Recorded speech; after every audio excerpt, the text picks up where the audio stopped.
Bad habits aren't cheap, they're actually expensive. Now, I'm gonna go over three reasons why. Number one being you actually don't know how much you're spending on that bad habit. Take me, for example, my bad habit was I was gambling, I was addicted to gambling. Now, I was just putting in parlay after parlay after parlay. I was so out of touch with reality. I had no idea how much money I was actually spending, like total throughout all these sports betting apps. So over time, I'll be like, okay, it's only $5 here, $10 there, 15, 30, so on and so on. I look at my bank account balance at the end of the month. I'm like, oh damn, like where'd all my money go? And so I'm looking through the transactions and I see minus 15, minus 30, minus 45, minus 100. And I'm adding up the math. I'm like, that's $600 I just spent obliviously because I had no idea. I was so lost in this bad habit that I was not comprehending how much I was actually going out, how much money was going out the door. And that is why I think bad habits are bad, because not that's not just for gambling. That's a lot of bad habits. I'm gonna be overspending on food like DoorDash, especially with these with the tips, not tips, but also the delivery fees. That shoots up the food from like $12 to $25, and that's just one instance. If you're farther away, it might be $30. If you're closer, it might be what, still $6. And so that bad habit compounds over time, and you're gonna be looking back, wishing you never done that. So we have gambling, we have food. This can go for Pokemon cards. This can go for doing bad stuff with your car. This can literally go for anything. I mean, any. Point number two is all that money that you're spending on that bad habit, you could use to better yourself. You can use that on a course, on a skill, on investing, on building an emergency fund. Those are just four things I listed. There are many other things that just not coming to the top of my mind. But you could use your money that you're spending on that bad habit to better your life. Let's say you want to look into a course, maybe you want to drop ship or trade, and there's this one YouTuber or Instagram or someone who has that knowledge that you're trying to access. Maybe you can throw all that money that you spent on, let's say, gambling, for example, and you put it towards that. Now you acquired a new skill that you didn't have before because of the bad habit. But once you saved up that money that you would have spent on that habit and you put it towards something that actually unlocks your potential, now you have something, you have a new skill that actually can make you money. Let's say you have an emergency fund. Let's say you don't have one, but you could have one if you weren't, like, stuck in those bad habits. Let's say over time you build up a $6,000 emergency fund. It's going to vary depending on the person and their situation, but let's say you build up a $6,000 emergency fund. That is $6,000 that you have under your ass now. That's a cushion that you didn't have because of the bad habits. Now, if something goes wrong, now you're not saved per se, but let's say something goes wrong, you're prepared. Let's say you want to invest. Let's say the market does a good year. Let's say VOO does 16% returns. And let's say, for example, you didn't invest in the market that year because you're still stuck on the bad habits. All that money you could have spent could have yielded you returns and returns, all that compound interest years down the line. But now that you cut out that bad habit and you have that extra money and you invest into the market, you're gonna be feeling good. You're gonna be like, wow, whew, I cut out all that extra money. I cut out all that junk that I did not need to consume, and I put it towards something better. That's why I think bad habits are expensive. This is my second reason why bad habits are expensive. You're cutting off potential to make more money in the market, potential to save your ass in a bad situation like an emergency fund, potential to better yourself as a person, like gaining new skills, learning stuff, courses, etc. Skills, anything. Number three being it creates a low self-esteem. Let's be honest here. It creates a low self-esteem because when you know and you acknowledge while you're in the action of doing the bad habit, you're like, wow, I really shouldn't be doing this. I could be doing something more productive, something more honorable. You feel low about yourself, or you why would you want to feel low about yourself? You should want to feel as most confident as possible.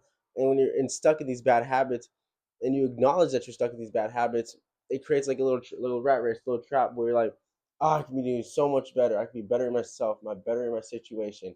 And when you're not doing that, you're getting down on yourself. You don't want to be down on yourself. That's why I believe you want to get rid of these bad habits as soon as possible, because once you can eliminate the bad habits for the good habits, you start feeling more confident. You start feeling better about yourself. You're like, okay, I got this. I got life by the balls. Like I can kick it, life in the balls and it won't kick me back. And so when you get rid of bad habits, you get good habits. Let's say you learn a new skill, you learn that new skill, you acquire that skill, and you go out into the real world and make some money from that skill. You're gonna be feeling confident about yourself. You're gonna be like, wow, that was money well spent. You're gonna be like, wow, I can't believe that I already had that money in the future. No, in the past, but I never spent that money because I was stuck. Like I could have learned the skill a long time ago, made money a long time ago. And that could be for investing. Let's say like you're feeling good, you get a good return, let's say on an individual stock or an ETF, and you're like, wow. I could have got this a long time ago. Like if I wasn't stuck in these bad habits, like I could have felt this good a long time ago. Same thing for an emergency fund. If you don't have that money saved up, but then all of a sudden you do because you got rid of that bad habit, you're like, okay, so then just say I got a hospital bill, but let's say it costs $5,000 and I have $6,000 in my emergency fund. Whew, you're feeling good about yourself because you got that covered, you got that expense covered because you did the work and you put in the time that it took to build up that emergency fund, you're feeling good. And so I believe when you get good habits instead of bad habits, you feel good about yourself. Your self esteem has risen. You're feeling good. You're like, oh shit, maybe I can go out to the mall, get a girl, go to the bar with the boys, maybe bag some cowboy baddies. I don't know how you guys be doing it. I don't know your emotion, but you be feeling good about yourself. Therefore, the reason why a lot of people, and along with myself, are stuck in bad habits is because we are comfortable in a bad state and we are a little more uncomfortable with the unknown. Now, let's say a bad habit, you're scrolling on TikTok every day, and you know subconsciously you shouldn't be doing it, but you're comfortable sitting in bed because you know, okay, I know what's gonna happen. I know I'm gonna get the dopamine rush.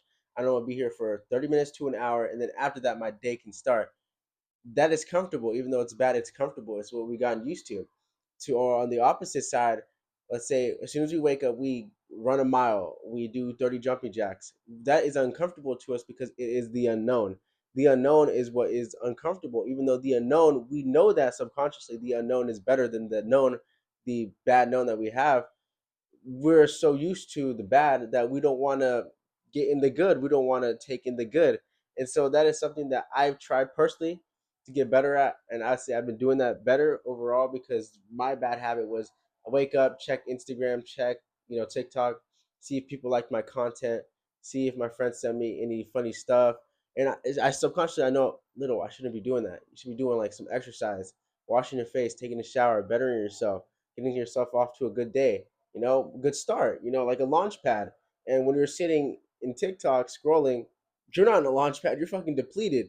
Like, let's cut that off. And I'll be trying to do that also. Let's cut off some bad habits. Let's go chase after that uncomfortable because that comfortable is better than the comfortable that is bad for us.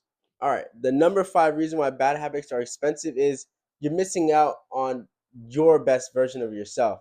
The best version of yourself is the one that fulfills that potential, the potential that you know you have on the inside and that you know you could be bettering yourself, reaching, climbing towards that. I'll give you guys a little example. Bad habit of mine was I didn't take enough risk. I know I could have been doing that, chasing entrepreneurial things, starting my own little business, side hustles over the summer. I know I could have been doing that. And so last summer, I took the risk on myself. I worked at Six Flags. And I was like, okay, this is cool. Like, I know what it's like working for someone else. And I quit and I was like, okay, let me clean trash bins. Let me start up a YouTube channel, not YouTube channel. Let me start up an Instagram. Let me start up Facebook, a TikTok, next door neighbor. And let me go take that risk on myself. Now, yes, obviously in the long run, if I continue to work at Six Flags, I would have made more money overall in that summer compared to cleaning trash bins just because it's the consistent cash flow. You know when your next paycheck is, you know when it gets scheduled, you know how much you make hourly. Yes, I could have took that risk of not baking on myself, but I wanted to take that risk on myself. And I would say looking back in retrospect, that was probably one of the happiest times in my life. I felt fulfilled. I felt like, wow, I'm actually like putting in the effort and reaching potential and going out there, being myself, showing people who I really am, someone who's a happy-go-lucky guy, who's just happy to be doing good stuff, trying to help other people, just putting himself out there. And I did that with car detailing too. After I did trash bins, I cleaned cars. And now, granted, a lot of people's attitudes really turned me off to cars. This is why I had a negative, like looking back at it. Yes, there's a lot of good, but there's a lot of bad because of people's attitude, people just skimping out on tipping, people just making up stories saying I messed up the car. I actually didn't mess up the car. They're just like, I don't know if they're drunk or whatever. But yeah, I'm like looking back, I'm really happy that I took that bet on myself to try to fulfill that potential. Even if in myself, I know I could have done more. I'm happy that I at least tried and was not stuck in doing the everyday thing that I could have been doing. I'm happy that I bet on myself. All right, that is it for this video. Those are 5 reasons why bad habits are expensive. Now, personally, I'm still going through the bad habits. There could be multiple reasons, not just these 5. There can be tens, hundreds, thousands. But the more we learn sooner, the better. Hope to see y'all next time. Peace.